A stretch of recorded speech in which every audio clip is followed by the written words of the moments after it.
She makes a lot of good points, Spence. She talks about, the way she speaks when it comes to being logical and itemized. Like, I really enjoyed that. She talks about fidgeting and stimming all the time.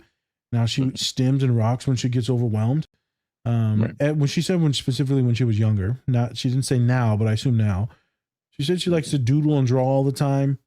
And so that's the thing that a lot of my folks do to like regulate is doodle and draw while we're in therapy, while they're in class, while they're on the cell phone talking to people, right? I do the same thing when I'm on the cell phone, drawing shit. Okay, so that was good. She talks about the interpersonal, like picking up on signs and signals. So her, maybe getting bullied, this or that. Maybe like it's a fight about to break out. She's like, oh, we're having a good time. Meet me outside. And she's like, oh shit, we about to fight. Like, damn. That's so common with my spectrum kids, man, my autistic kids. What's funny to me is none of them are getting into fights. They're like, Nas, I don't know if I'm getting hit on or not. I'm like, girl, he hitting on you. He likes you. He put it on your leg. He's hitting on you. Okay. He likes you a lot. And some of my boys too, I'm just like, they're not hanging around this much and doing this much. I'm like, y'all were dating. I was talking to one kid. They said they went like 3-4 months of like dating this dude. Like they went to prom with this dude. And he's like, yeah, we were full on dating. I didn't know. And he's like calling me his girlfriend at the end. I'm like, y'all was going on dates together. No, we were just friends. Bruh. You slept in the same bed. Yeah, he was paying for your dinner and lunch. No, he paying for your dinner and lunch. He was dating you. Fair. And so we get into what does this dating mean? What are these little small things that you pick up on? These social cues, the interest. How do you know when someone's interested in you, right? Even I fuck this up a lot. Because I always take the avenue that no one's interested. So that way I don't like think that they're interested. So that way I don't like build anything up and I can just keep them as friends. As soon as I think that I'm going to date them or like I have a shot at dating them, then I start acting funny and weird and anxious, right? And so I go in with no expectations. That way I can treat them like a human that they are and just have fun and two humans be humans instead of me like, hey girl, how you? First name Bobby, last name Wilson. How you doing? Bobby Wilson at your service. You know. I try to act all cool and shit, and then it just comes out as me and being like, hello, autistic, talking about therapy. All right. So I kind of want to ask you, even though we are talking about autism, I do want to get back to like self-diagnosis. Let's get back to that. Get back to that. Yeah. What, in your opinion, in your clinical opinion, are the benefits of self-diagnosis? And then I kind of want to know the, detractors of self-diagnosis as well. Let's start with the positives first before the negatives. Okay. Well, I'm gonna start off like this. I'm not fully diagnosed autistic, but I know that I'm autistic. I was diagnosed very early on with ADHD and medicated for ADHD when I was very young. I know that I was taking medicine in like the first grade. I know it was the second grade. I remember I had to go to the office and get it. So right, that's one thing showing there, plus the dyslexias, and there's a bunch of other stuff in there, but no formal diagnosis for autism. As a matter of fact, other clinical counselors I was asking said that they don't think that I was, because all these other different things. I'm good at talking, blah, blah, blah. So self-diagnosis has helped me internalize and figure out a lot of stuff. So for a lot of other folks, self-diagnosis is the only thing. So what the hell is a self-diagnosis?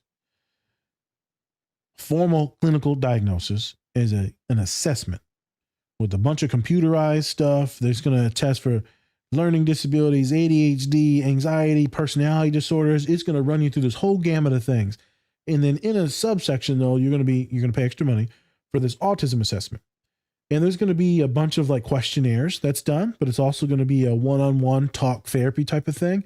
Then also they may talk to some of your counterparts or your like friends or loved ones, partner, parents to make a full assessment. It's a very rounded, full wraparound service. That service, depending on the location and where you're at, could be free because your insurance covers it. It could be you just got to meet your deductible, $2,000, $200, whatever it is. Most of the time, it's going to cost about at least $1,500. That's at least. That's for ADHD at least. Well, I'm thinking like the norm is about $4,000. For some places, like in bigger places, maybe about $10,000. You're also talking about it's like multiple sessions for some people that got to go back 2 to 3 times. So it could be very overwhelming because now you got to get access to, if you are autistic.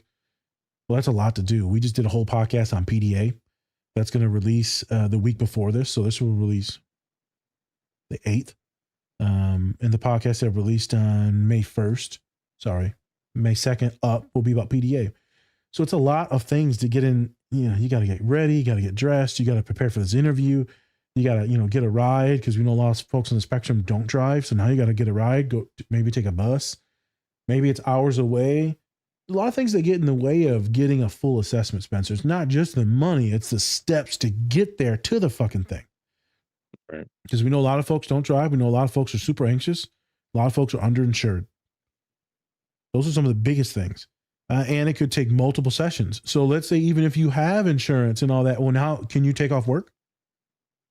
Because they ain't doing this shit on Saturday and Sunday. So that means you got to take off work. Well, we're already at like 90% unemployment for folks that are diagnosed autistic, but now they got to take off work. You see what the barriers are. Unless it's done really young, there's a lot of barriers. Of course, the barriers also too in cultures, Black and brown families, certain religious families, they don't believe in a lot of these mental health things.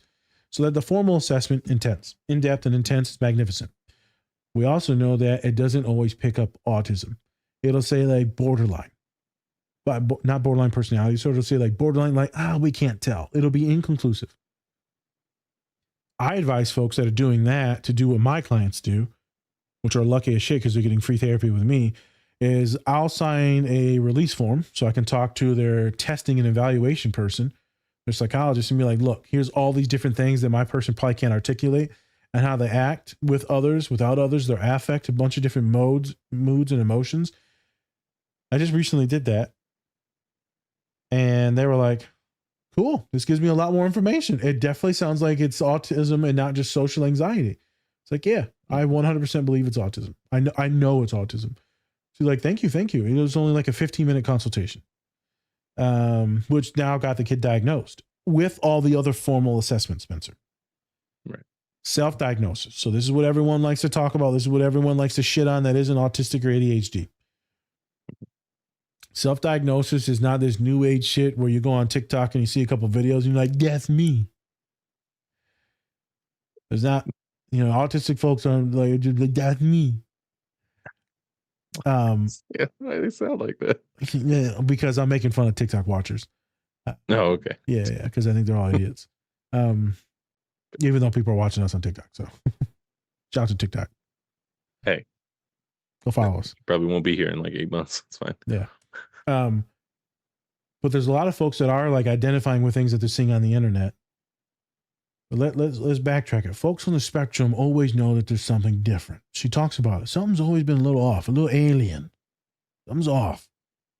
You're not talking right. You're not making friends as normal. The interactions are different. Maybe you're dating. Maybe you're not dating. Maybe you're talking to. There's so many. You're just different. You're wondering, like, am I from a different planet? Maybe I'm going to make up these best friends that we were talking about with M. Rumble, biblical therapist, that'll come out the 16th, so the week after this. And how she had all these like imaginary friends and stuff. Like, some of that's normal, but some of it's not normal. It's a little pathological. We can pathologize it.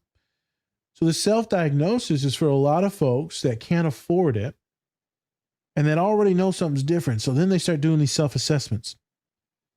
We talked about it recently with the PDA person, Dina.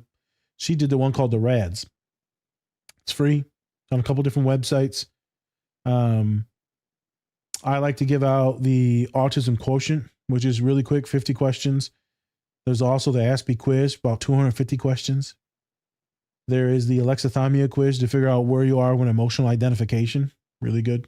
There's a few ADHD ones that you can do. So there's ones online. There's also a couple from like Dr. Amen too. There's multiple ones, and we have them all in our link tree. All the assessments for all of you they're in our link tree, and they're all free. What's these other folks going to charge you for this shit? They're going to charge you $1, $2 for every worksheet, for every assessment. It's literally all free on our thing. Just download the shit, give it out. I don't care. People are like scared that I'm giving out all my stuff for free. It's like, I don't give a shit. Me and Spencer literally not doing this to hustle you to buy shit. You know, No. we're doing the merch and stuff. That's just like a fun thing to do. We're not making any money. We make like $2 off a shirt. Like that's not a lot of money. Yeah, I was like, oh, we made $2. That's nice. Yay. Yay. We're just doing that for fun and because it's just great shit. So the assessments are free. I also have a checklist in there that's gender neutral, but it was made by women for women. And it's going to get really in detail of like what it is and how someone may think or perceive. Most of you are going to be like, this is bullshit. This is just anxiety. But you start checking off a lot of things on that checklist in there and like highlighting a lot of things in green. And you start thinking to yourself, oh man, if all these quizzes and this checklist are saying this is the thing, most likely a thing. So I am technically helping folks get self-diagnosed in my office, Spencer, every day. Yep. And then I've got all my clinical data points and I'm tying it all together, putting a bow on it.